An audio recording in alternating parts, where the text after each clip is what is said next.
Hello students, today we'll start the next poem named Sea of the Shine written by Imogen Grosberg. Imogen Grosberg is an active member of the Hampshire Cricket Society.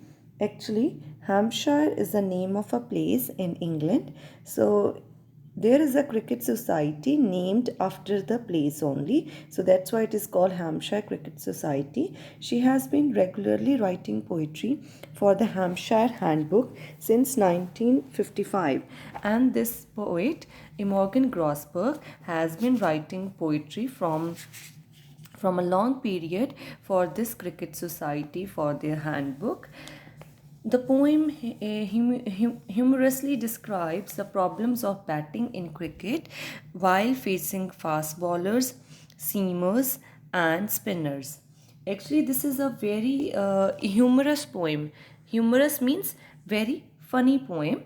And in this poem, the poet describes the problems of batting. What problems is faced by the batsman in the cricket while he is facing ਜਦੋਂ ਉਹਦੇ ਸਾਹਮਣੇ ਕੋਈ fast ਬੋਲਰਸ ਆਉਂਦੇ ਆ ਸੀਮਰਸ ਆਉਂਦੇ ਆ ਸਪਿਨਰਸ ਆਉਂਦੇ ਆ ਫਾਸਟ ਬੋਲਰਸ ਜੋ ਬਾਉਂਸਰਸ ਕਰਵਾਉਂਦੇ ਆ ਬਹੁਤ ਫਾਸਟ ਰਨਿੰਗ ਕਰਦੇ ਆ ਐਂਡ ਦੇ ਪੁੱਟ ਅ ਬਾਉਂਸਰ ਉਹਨਾਂ ਨੂੰ ਫਾਸਟ ਬੋਲਰਸ ਕਹਿੰਦੇ ਆ ਐਂਡ ਸੀਮਰਸ ਵੀ ਫਾਸਟ ਬੋਲਿੰਗ ਹੀ ਦੀ ਤਰ੍ਹਾਂ ਹੀ ਹੈ ਲੇਕਿਨ ਉਹਦੇ ਵਿੱਚ ਜਦੋਂ ਬਾਲ ਪਿਚ ਨੂੰ ਟੱਚ ਕਰਦੀ ਹੈ ਇਟ ਚੇਂਜਸ ਦਾ ਡਾਇਰੈਕਸ਼ਨ ਉਹਦੀ ਡਾਇਰੈਕਸ਼ਨ ਹੋਰ ਪਾਸੇ ਨੂੰ ਬਦਲ ਜਾਂਦੀ ਹੈ ਜਿਸ ਤਰ੍ਹਾਂ ਗੁਗਲੀ ਵਗੈਰਾ ਵੀ ਇਹਨਾਂ ਨੂੰ ਨਾਮ ਦਿੱਤਾ ਜਾਂਦਾ ਹੈ ਸੋ ਸੀਮਰਸ ਉਹ ਹੁੰਦੇ ਆ ਐਂਡ ਦ ਸਪਿਨਰਸ ਜਿਹੜੇ ਆ ਉਹ ਸ਼ਾਰਟ ਬਾਲਸ ਕਰਵਾਉਂਦੇ ਆ ਬਹੁਤ ਹੌਲੀ ਬਾਲ ਕਰਵਾਉਂਦੇ ਆ This poem is a good illustration of how games and sports can become a theme for creative writing.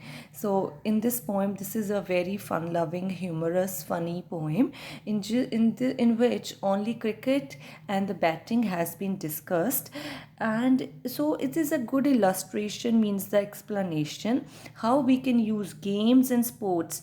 You know, everybody have interest in some game or some sports, so all these games and sports loved by us can become a good theme. ਅਸੀਂ ਜੋ ਚੀਜ਼ਾਂ ਸਾਨੂੰ ਪਸੰਦ ਆ ਵੀ like games ਵੀ like football ਵੀ like cricket ਸੋ ਉਹਨੂੰ ਅਸੀਂ use ਕਰਕੇ and we can take a themes from there and we can creatively write our poems and essays and other things. So let's start the poem and see what the poet has written. What she writes: bouncers and bumpers and beamers have whizzed around my ribs and my head. I have faced the fast men and the seamers who flourish on balls shining red. So, in the first paragraph, the poet is mentioning bouncers.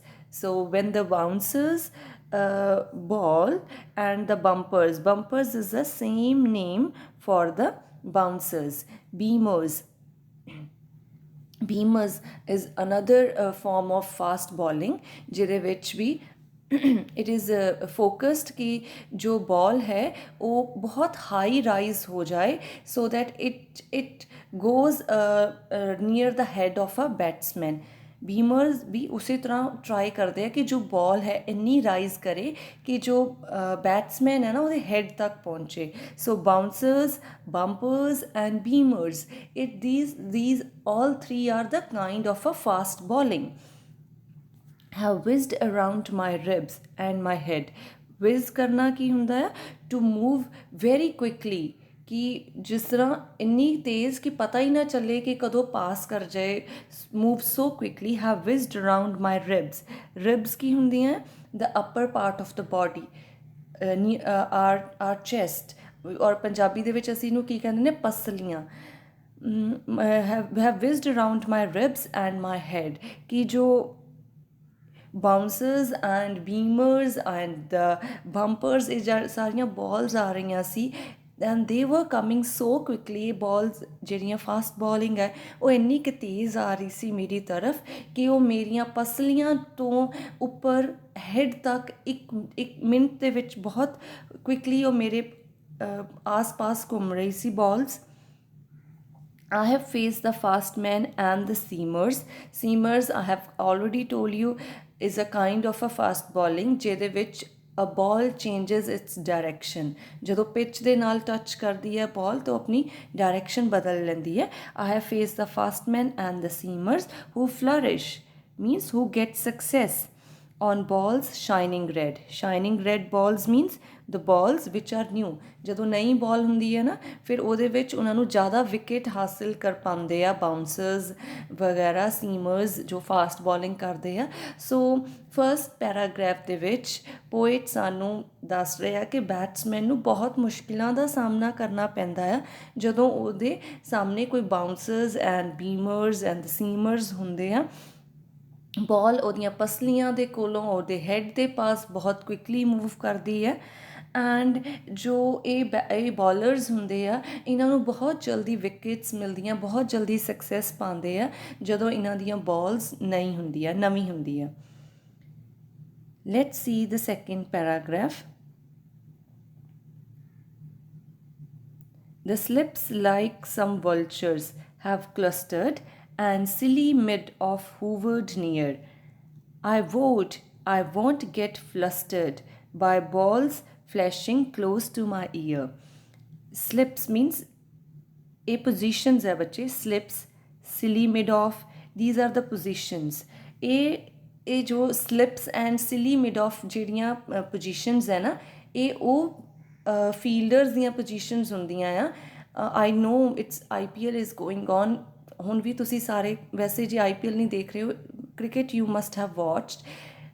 Batsman ਜਿੱਥੋਂ ਆਪਣੀਆਂ balls hit ਕਰਦਾ ਆ ਉਹਦੇ ਬਿਲਕੁਲ ਨਜ਼ਦੀਕ ਦੋ ਲੋਕ ਖੜੇ ਹੁੰਦੇ ਆ ਐਂਡ ਉਹਨਾਂ ਦੀ ਜੋ ਨਜ਼ਦੀਕ ਖੜੇ ਹੁੰਦੇ ਆ ਉਹਨਾਂ ਪੋਜੀਸ਼ਨਸ ਨੂੰ ਅਸੀਂ ਸਿਲੀ ਮਿਡ ਔਨ ਵੀ ਪੋਜੀਸ਼ਨ ਹੁੰਦੀ ਹੈ, ਸਿਲੀ ਮਿਡ ਆਫ ਪੋਜੀਸ਼ਨ ਵੀ ਹੁੰਦੀ ਹੈ, ਸਿਮਿਲਰਲੀ ਐਂਡ ਸਲਿਪਸ ਪੋਜੀਸ਼ਨ ਵੀ ਹੁੰਦੀਆਂ. ਐਂਡ ਜੋ ਬੈਟਸਮੈਨ ਹੈ ਉਹ ਕੀ ਕਹਿ ਰਿਹਾ ਹੈ, ਦ slips like some vultures have ਕਲਸਟਰਡ. ਵਲਚਰਸ ਕੀ ਹੁੰਦੇ ਆ, ਜਿਹੜੇ ਕਿ ਕਿਸੇ ਨੂੰ ਨੋਚਦੇ ਹੁੰਦੇ ਆ, ਹੈ ਨਾ, ਮਤਲਬ ਕਿ ਇਕੱਠੇ ਹੋ ਕੇ ਦੇ ਆਰ ਵੈਰੀ ਵਾਈਲਡ, ਉਹ ਇੱਦਾਂ ਕਿਸੇ ਨੂੰ ਨੋਚ ਲੈਂਦੇ. ਈਗਲਸ ਜਿਸ ਤਰ੍ਹਾਂ ਹੁੰਦੇ ਨਾ, ਵਲਚਰਸ ਹੁੰਦੇ ਆ. The slips like some vultures have clustered and silly mid off hovered near. I won't get flustered. Flustered means to get frustrated. ਜਿਸ ਤਰ੍ਹਾਂ ਉਹ ਬਾਰ ਕੁਛ ਉਹਨੂੰ ਕਹਿੰਦੇ ਆ ਉੱਥੇ ਮਿਡ ਆਫ ਪੋਜੀਸ਼ਨਸ ਦੇ ਵਿੱਚ, ਸਲਿਪ ਪੋਜੀਸ਼ਨ ਦੇ ਵਿੱਚ, to get nervous, to get frustrated, to get confused. So ਕਹਿੰਦਾ ਆਈ ਬੋਰਡ, ਮੈਂ ਆਪਣੇ ਆਪ ਨੂੰ ਪ੍ਰੋਮਿਸ ਕੀਤਾ ਹੋਇਆ ਆ ਕਿ ਉਹ ਕੁਛ ਵੀ ਕਹਿਣਗੇ ਉਹ ਜਿੰਨਾ ਮੇਰੀ ਮਰਜ਼ੀ ਨਜ਼ਦੀਕ ਆਉਣ, ਠੀਕ ਹੈ. ਕਲਸਟਰਡ ਹੋਣਾ ਹੁੰਦਾ ਆ, ਬਹੁਤ ਇੱਕ ਝੁੰਡ ਬਣਾ ਲੈਣਾ, ਇਕੱਠੇ ਹੋ ਕੇ ਅਟੈਕ ਕਰਨਾ. ਐਂਡ ਕਹਿੰਦੇ ਸਲਿਪਸ ਦੇ ਵਿੱਚ, slips like some vultures have ਕਲਸਟਰਡ, ਕਿ ਸਲਿਪ ਪੋਜੀਸ਼ਨ ਦੇ ਵਿੱਚ ਜੋ ਫੀਲਡਰਸ ਹੈ ਉਹ ਇਸ ਤਰ੍ਹਾਂ ਇਕੱਠੇ ਹੋ ਗਏ ਜਿਸ ਤਰ੍ਹਾਂ ਵਲਚਰਸ ਇਕੱਠੇ ਹੋ ਕੇ ਕਿਸੇ ਨੂੰ ਨੋਚਦੇ ਆ. And silly mid off hovered near, ਜੋ ਮਿਡ ਆਫ ਪੋਜੀਸ਼ਨ ਹੈ ਉਹਦੇ ਵਿੱਚ ਜਿਹੜਾ ਇੱਕ ਫੀਲਡਰ ਖੜਾ ਹੈ ਨਾ, ਉਹ ਮੇਰੇ ਆਸ ਪਾਸ ਹੂਵਰ ਕਰ ਰਿਹਾ. ਹੂਵਰ ਕਰਨਾ ਹੁੰਦਾ ਟੂ ਹੰਗ ਅਰਾਊਂਡ, ਟੂ ਉਹਦੇ ਬਿਲਕੁਲ ਨਜ਼ਦੀਕ, ਉਸਦਾ ਸਿਰ 'ਤੇ ਚੜ੍ਹ ਜਾਣਾ, ਜਿਸ ਤਰ੍ਹਾਂ ਆਪਾਂ ਕਹਿੰਦੇ hovered near. I vowed that I won't get flustered. ਕਹਿੰਦੇ ਮੈਂ ਆਪਣੇ ਆਪ ਨੂੰ ਪ੍ਰੋਮਿਸ ਕੀਤਾ ਆ ਕਿ ਮੈਂ ਇਹਨਾਂ ਦੀ ਇਸ ਜੋ ਵੀ ਇਹ ਮੈਨੂੰ ਕਨਫਿਊਜ਼ ਕਰਨ ਦੀ ਕੋਸ਼ਿਸ਼ ਕਰ ਰਹੇ ਆ, ਮੈਂ ਇਹਨਾਂ ਤੋਂ ਕਨਫਿਊਜ਼ ਨਹੀਂ ਹੋਵਾਂਗਾ. By balls flashing close to my ears. ਔਰ ਇੰਨੀ ਜ਼ਿਆਦਾ ਫਾਸਟ ਬੋਲਿੰਗ ਦੇ ਵਿੱਚ ਜੋ ਬਾਲਸ ਹੈ ਉਹ ਮੇਰੇ ਬਿਲਕੁਲ ਕੰਨ ਦੇ ਨਜ਼ਦੀਕ ਆ ਰਹੀਆਂ ਹੈ. Then also I have promised ਕਿ ਮੈਂ ਆਪਣੇ ਆਪ ਨੂੰ ਪਰੇਸ਼ਾਨ ਨਹੀਂ ਕਰਾਂਗਾ. So in this paragraph he is talking about fielders, ਕਿ ਫੀਲਡਰਸ ਵੀ ਇਸ ਤਰ੍ਹਾਂ ਲਗਾਏ ਹੁੰਦੇ ਆ ਫਾਸਟ ਬੋਲਿੰਗ ਦੇ ਵਿੱਚ ਕਿ ਉਹ ਵੀ ਤੁਹਾਨੂੰ ਨਾਲ ਪਰੇਸ਼ਾਨ ਕਰਦੇ ਆ. Let's see the next paragraph. The fast bowling is really a menace. Menace means a danger. I have been hit on elbow and wrist.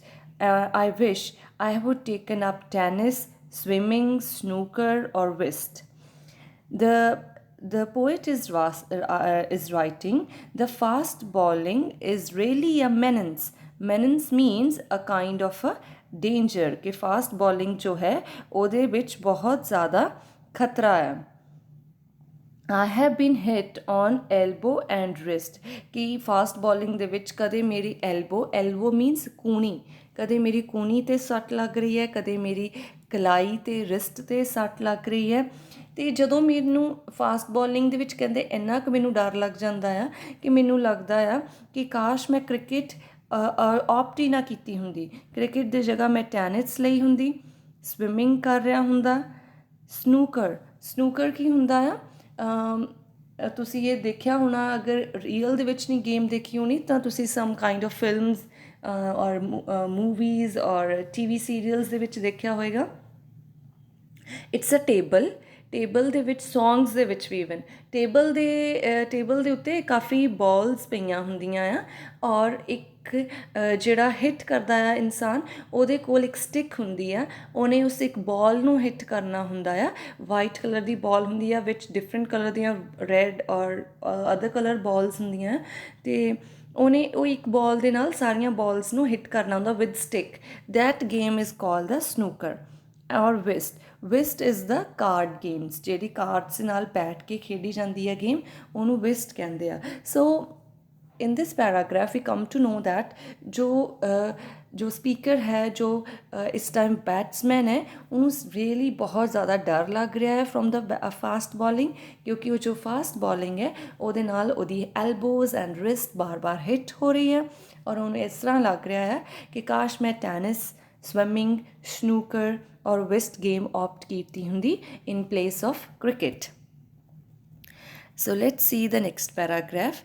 The ball has been swerving and swimming and frequently beating my bat. The poet is writing कि जो fast bowling है ना, ਉਹਦੇ ਵਿੱਚ ball ਬਹੁਤ ਜ਼ਿਆਦਾ swerving and swing ਕਰ ਰਹੀ ਸੀ। swerving means changing direction, ਕਿ ball ਦੀ direction ਬਹੁਤ quickly change ਹੋ ਰਹੀ ਸੀ and frequently beating my bat, ਅਤੇ ਉਹ ਬਾਰ ਮੇਰੇ ਬੈਟ 'ਤੇ ਆ ਕੇ ਮੇਰੇ ਬੈਟ ਨੂੰ ਆ ਕੇ ਟੱਚ ਕਰ ਰਹੀ ਸੀ। ਠੀਕ ਹੈ।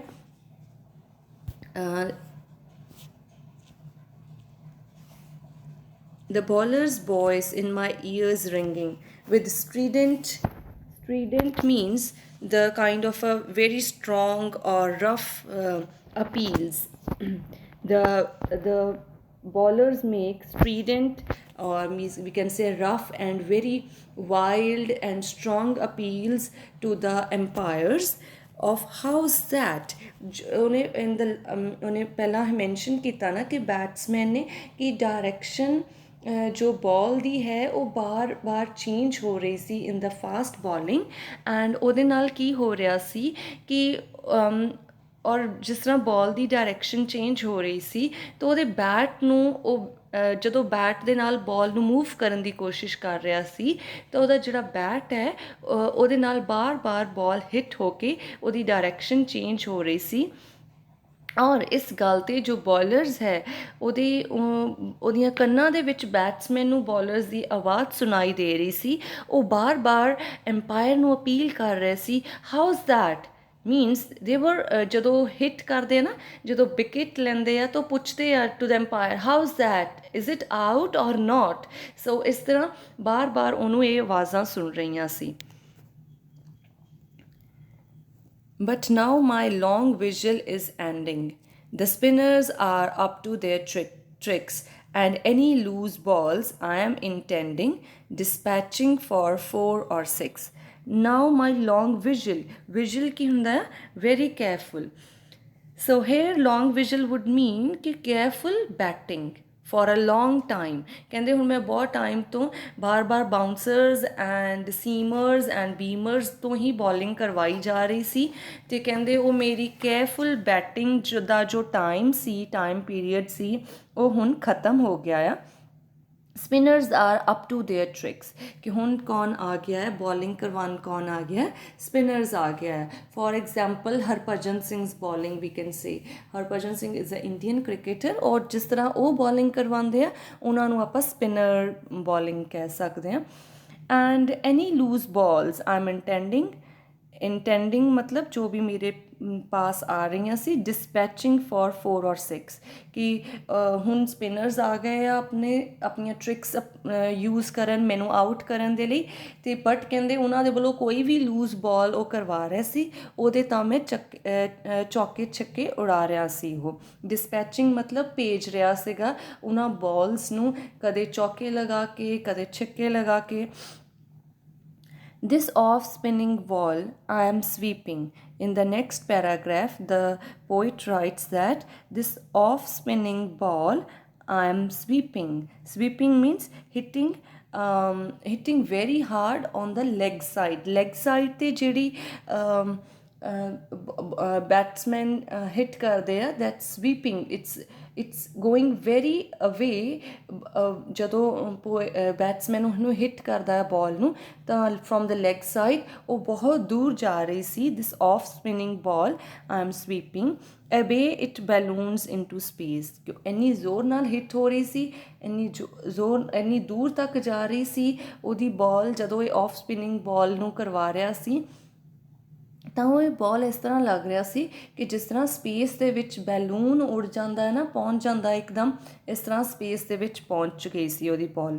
Square leg has the ball in safe keeping, I had much rather bat against pace. ਲੇਕਿਨ ਕੀ ਹੋਇਆ ਜਦੋਂ ਉਹ ਆਫ ਸਪਿਨਿੰਗ ਬਾਲ ਆਈ, ਜੋ ਬੈਟਸਮੈਨ ਸੀ ਉਹਨੇ ਆਪਣੇ ਵੱਲੋਂ ਬਹੁਤ ਜ਼ੋਰ ਨਾਲ ਹਿੱਟ ਕੀਤਾ ਬਾਲ ਨੂੰ, ਬਟ ਉਹ ਜੋ ਬਾਲ ਸੀ ਉਹ ਬਹੁਤ ਉੱਚੀ ਚਲੇ ਗਈ ਸਪੇਸ ਦੇ ਵਿੱਚ, like a balloon it goes upward, ਬਹੁਤ ਉੱਚੀ ਚਲੇ ਗਈ ਸਪੇਸ ਦੇ ਵਿੱਚ। ਲੇਕਿਨ ਉਹ ਵਾਪਿਸ ਵੀ ਆਉਣੀ ਸੀ, ਐਵਰੀਥਿੰਗ ਗੋਜ਼ ਇਨ ਸਪੇਸ, ਉਹ ਗ੍ਰੈਵੀਟੇਸ਼ਨਲ ਫੋਰਸ ਹੁੰਦਾ ਹੈ, ਵਾਪਿਸ ਆਈ। ਅਤੇ ਜਦੋਂ ਉਹ ਬਾਲ ਵਾਪਿਸ ਆਈ ਤਾਂ ਸਕੁਏਅਰ ਲੈਗ ਦੇ ਵਿੱਚ ਜਿਹੜਾ ਇੱਕ ਫੀਲਡਰ ਖੜਾ ਸੀ ਉਹਨੇ ਬਾਲ ਨੂੰ, keeps the ball has the ball in safe keeping. Safe keeping ਮਤਲਬ ਉਹਨੇ ਕੈਚ ਕਰ ਲਿਆ, ਉਹਦੇ ਹੱਥਾਂ ਦੇ ਵਿੱਚ ਬਾਲ ਆ ਕੇ ਬਿਲਕੁਲ ਸੇਫਲੀ ਰੁਕ ਗਈ। I would much rather bat against the pace. ਉਹ ਸੋਚ ਰਿਹਾ ਸੀਗਾ ਕਿ ਸਪਿਨਿੰਗ ਵਾਲੀ ਬਾਲਸ ਮੇਰੇ ਲਈ ਅੱਛੀਆਂ ਆ, ਮੈਂ ਚੌਕੇ ਛੱਕੇ ਲਗਾ ਰਿਹਾ ਆ, ਬਟ ਲੇਕਿਨ ਉਹ ਸਪਿਨਰ ਦੀ ਬਾਲ 'ਤੇ ਹੀ ਆਊਟ ਹੋ ਗਿਆ। ਅਤੇ ਫਿਰ ਉਹਨੂੰ ਫੀਲ ਹੋ ਰਿਹਾ ਸੀ ਕਿ ਆਈ wood have rather bat against ਪੇਸ। ਪੇਸ ਮਤਲਬ ਸਪੀਡ, ਮਤਲਬ ਕਿ ਜੋ ਫਾਸਟ ਬੋਲਿੰਗ ਹੈ, ਕਿ ਅੱਛਾ ਹੁੰਦਾ ਅਗਰ ਮੈਂ ਫਾਸਟ ਬੋਲਿੰਗ ਦੇ ਅਗੇਂਸਟ ਹੀ ਖੇਲਦਾ ਰਹਿੰਦਾ ਅਤੇ ਸਪਿਨਰਸ ਨਾ ਹੀ ਆਉਂਦੇ। ਐਂਡ ਜੋ ਸਪਿਨਰ ਆਏ ਉਹਨਾਂ ਦੇ ਆਉਣ ਨਾਲ ਹੀ ਗੋਟ ਆਊਟ, ਉਹਦੀ ਜੋ ਵਿਕਟ ਸੀ ਉਹਨਾਂ ਨੂੰ ਮਿਲ ਗਈ to the fielders and the bowler. So that's all about this poem. Actually it's a very funny and a very light-hearted poem ਜਿਹਦੇ ਵਿੱਚ ਪੋਇਟ ਸਾਨੂੰ ਕ੍ਰਿਕਟ ਦੇ ਵਿੱਚ ਬੈਟਸਮੈਨ ਨੂੰ ਕਿਹੜੀਆਂ ਮੁਸ਼ਕਿਲਾਂ ਦਾ ਸਾਹਮਣਾ ਕਰਨਾ ਪੈਂਦਾ ਆ ਉਹਦੇ ਬਾਰੇ ਹੀ ਡਿਸਕਸ ਕੀਤਾ ਆ।